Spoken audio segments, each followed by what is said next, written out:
افغانستان پر حملے کا اصل سبب جو میں نے دو بتایا نا، دو لڑیاں ہیں ان کے ایجنڈے کی، ایک اسلام کہیں ظاہر نہ ہو جائے، اسلام کا نظام ظاہر نہ ہو جائے، اور ایک مسلمانوں کے مالیاتی خاص طور پر تیل کے وسائل پر قبضہ۔ اب افغانستان میں کیا ہوا ہے، یہ سارا معاملہ تھا اسلام کا راستہ روکنے کے لیے کہ یہاں تو اسلام ایک شکل دکھا رہا ہے اپنی، اور اگر انہیں موقع مل گیا تو یہ تو ایک ایسی ویلفیئر اسٹیٹ قائم کر دیں گے، زکوٰۃ کا نظام قائم ہو جائے گا تو اعلیٰ ترین ویلفیئر اسٹیٹ قائم ہو جائے گی، اور اگر یہاں پر جو ہے یہ ساری سزائیں نافذ ہو گئی، معاشرہ کرائم فری ہو جائے گا، لوگوں میں محبت ہوگی، مساوات ہوگی، اور یہ کہ عام لوگوں کے لیے ویلفیئر ہوگا، اور یہ سامنے نظام آ گیا تو پھر ہمارا یہ نظام کیپٹلزم یہ کہاں رہے گا، اس کو تو منہ چھپانے کی جگہ نہیں ملے گی۔ لہذا افغانستان پر حملے کا اصل موٹیو یہ ہے۔ البتہ یہ ساتھ ہی یہ بھی تھا کہ افغانستان کے راستے سے سینٹرل ایشین سٹیٹس جو ہیں ان سے پائپ لائنیں لا کر اور وہ پھر کہیں گوادر کے آس پاس سمندر تک لائے جائے تاکہ ہم وہاں کے جو ہے ڈرین کر سکیں جو تیل اور گیس کے ذخائر ہیں سینٹرل ایشین سٹیٹس کے اندر جو مسلمان سٹیٹس ہیں، تو اس کے لیے راستہ جو ہے وہ لینا چاہتے تھے افغانستان سے۔ اب وہ جہاں تک افغانستان کا تعلق ہے وہ تو ان کے قبضے میں ہے، جب چاہے کر لیں۔ اب پاکستان کا معاملہ جو تھا وہ جیسا کہ میں نے کہا کہ اس کا راستہ وہ رک گیا، جبکہ انہیں واپس جانا پڑ گیا۔ لیکن انہوں نے افغانستان میں کوشش کی، طالبان کے زمانے میں یونیکول جو ہے ان کی سب سے بڑی جو ہے وہ کمپنی ہے، اس نے مذاکرات کیے، وہ دیکھ کر حیران رہ گئے کہ یہ ان پڑھ، یہ ملے ملاٹے جو ہیں یہ تو بڑے ٹف بارگینر ہیں۔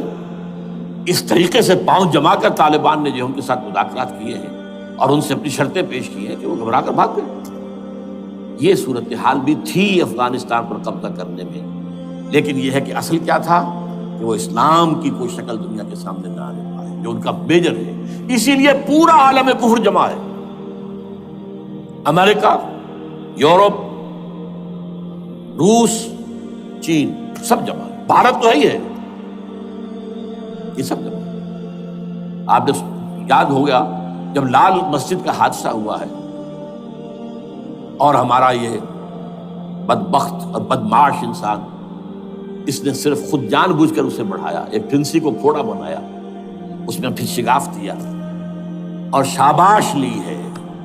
امریکہ سے شاباش آ گئی، نیٹو سے شاباش آ گئی، رشیا سے شاباش آ گئی، چائنا سے شاباش آ گئی۔ وہ چونکہ محسوس کر رہا تھا کہ اندرون ملک تو میری اب کشتی ڈگمگا رہی ہے، ڈاواڈول ہے، I have to have more support from outside, اور for that I have to do it۔ کہ دیکھو میرے عین قلب میں پاکستان کے یہ پھوڑا نکل آیا تھا، یہ بنیاد پرستی کا اور یہ شدت پسندی کا اور یہ تنگ نظری کا اور یہ فلاں کا، یہ دہشت گردی کا، اور میں نے دیکھو کیسے اس میں چیرا دیا ہے، کتنے لوگوں کو ختم کر دیا ہے۔ اچھا، اس میں یہ بھی ذہن میں رکھیے کہ افغانستان کے بارے میں یہودیوں کے علم میں ہے کہ حضور کی حدیث کیا ہے۔ حضور کی حدیث ہے یخرج من خراسان رایات سود، خراسان کے علاقے سے کالے جھنڈے لے کر فوجیں چلے گی، لا یردھا شیء، کوئی طاقت ان کو رخ نہیں موڑ سکے گی، حتیٰ تنصب ایلیا، یہاں تک کہ وہ آ کے بیت المقدس میں جھنڈے گاڑ دیے جائیں۔ دے نو اٹ، یہ جان لیجیے یہ لوگ پڑھے لکھے لوگ ہیں۔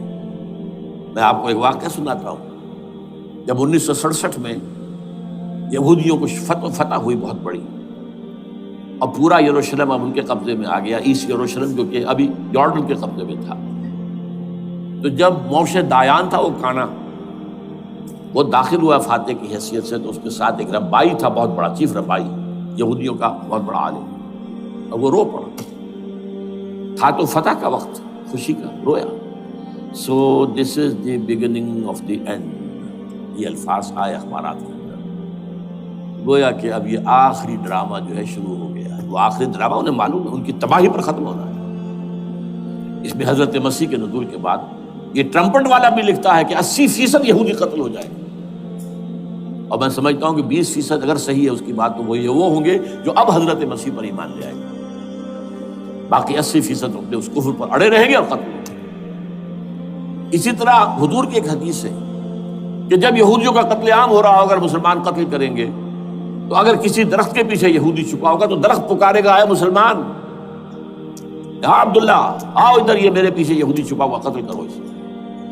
کسی پتھر کے پیچھے چھپے گا تو پتھر بولے گا، سوائے ایک درخت غرقد کے، کہ غرقد یہودیوں کا درخت ہے، وہ پناہ دے گا۔ اور آج اسرائیل میں سب سے بڑی پلانٹیشن غرقد کی ہے، they know it۔ اسی لیے افغانستان، خراسان، یہ افغانستان کا ہارٹ ہے افغانستان۔ اور یہ بھی جان لیجئے ہمارا جو مالاکنڈ سے اوپر کا علاقہ ہے یہ بھی خراسان کا حصہ ہے، اولڈ خراسان، جسے گریٹر خراسان کہا جاتا ہے ہسٹری میں۔ ایک میں نے ایرانی سے پوچھا تھا اس کے بارے میں، تو اس نے کہا خراسان ہمارا ایک صوبہ ہے۔ میں نے کہا وہ تو مجھے معلوم ہے، جس کا دارالخلافہ مشہد ہے اور یہ ان کا مقدس شہر ہے، وہ تو اسے مکے کی طرح سمجھتے ہیں۔ بہرحال میں نے کہا میں پوچھ رہا ہوں پرانا خراسان بزرگ، تو خراسان بزرگ کا انہوں نے بتایا وہ پورا افغانستان اس پہ شامل ہے۔ اور پھر یہ اسٹیٹس جو ہیں سینٹرل ایشین اسٹیٹس اور ایران کا ایک حصہ اور پاکستان کا ایک حصہ، یہ جو مالاکنڈ کہلاتا ہے۔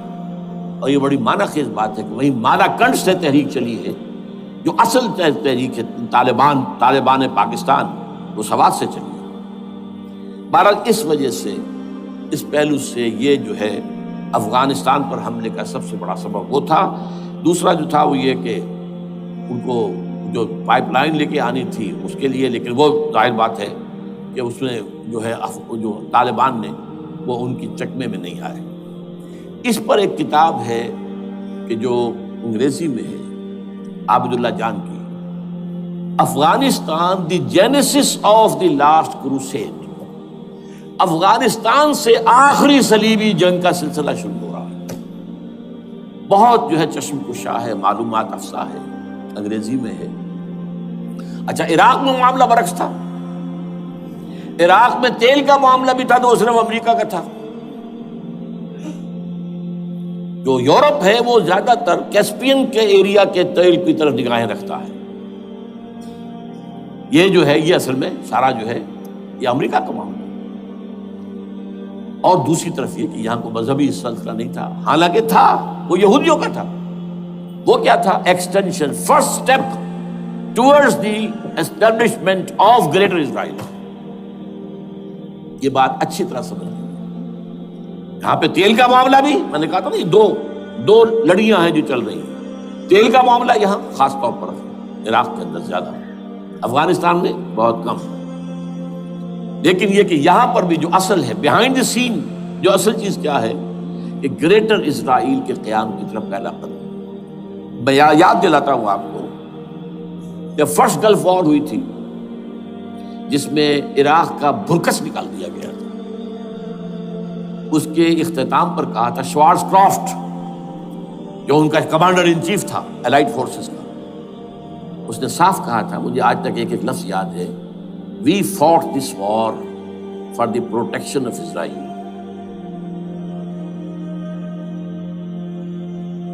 اور اب جو ابھی ہوا معاملہ، جب صدام گرا ہے، اس کا مجسمہ بھی گرا ہے، تو اس کے بعد وہ شخص، وہ بدبخت، وہ خبیث جو ابھی پڑا ہوا کومے میں، شیرون نے کہا تھا ان قریب عراق پر ہماری حکومت ہوگی۔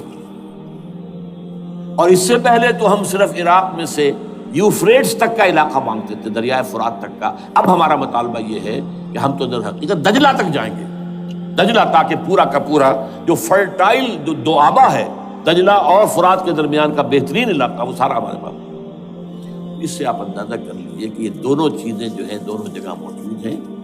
وہاں مذہبی زیادہ ہے افغانستان کا، لہذا یہاں بہت بڑی جو ہے کولیشن بن گئی۔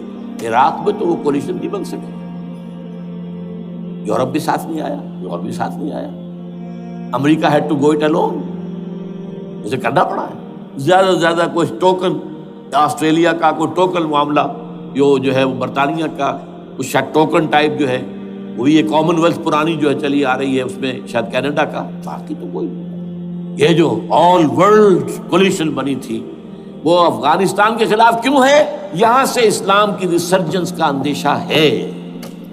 یخرج من خراسان رایات سود لا یردها شیء حتی تنصب بایلیا۔ حضور کے زمانے میں ایلیا جو ہے وہ کن کے قبضے میں تھا؟ عیسائی. اس کے بعد ہمارے قبضے میں آیا، لیکن پھر کروسیڈرز نے ہم سے لے لیا تھا، اور 88 برس وہ عیسائیوں کے پاس رہے، 1099 عیسوی سے لے کر 1187 تک. اب پھر یہود کا قبضہ ہے. پہلے عیسائیوں کا تھا، اب یہود کا ہے. اب ان سے لینا واپس. پہلی مرتبہ بھی عرب نہیں لے سکے تھے، کھونے والے عرب تھے، واپس لینے والا کرد تھا، صلاح الدین ایوبی رحمۃ اللہ علیہ. اب بھی کھونے والے عرب ہیں. مصر اور شام اور اردن تینوں کا مقابلہ کیا اس نے، اسرائیل نے، اور قبضہ کیا پورے ویسٹ بینک پر، گولان ہائٹس پر، سینائی پیننسولا پر، اور یہ کھو دیا ہم نے اپنے ہاتھ سے. اور اب بھی عربوں میں تو کوئی دم نہیں ہے، کوئی جان نہیں ہے. ان کو عیاشیوں نے، دولت مندی نے بالکل تباہ و برباد اور کھوکھلا کر کے رکھ دیا. بہرحال یہ جو چیزیں میں نے آپ کو بتائی ہیں، یہ تو وہ پلانز ہیں جو سب شیاطین جن و انس کے پروگرام ہیں. وہ جیسے کہ کبھی کہا تھا خمینی صاحب نے، شیطان بزرگ، دی گریٹسٹ شیطن، امریکہ. اصل میں امریکہ، اور اس کے پیچھے حقیقت میں یہود. سامنے امریکہ، پیچھے یہود. بالفعل کیا ہوگا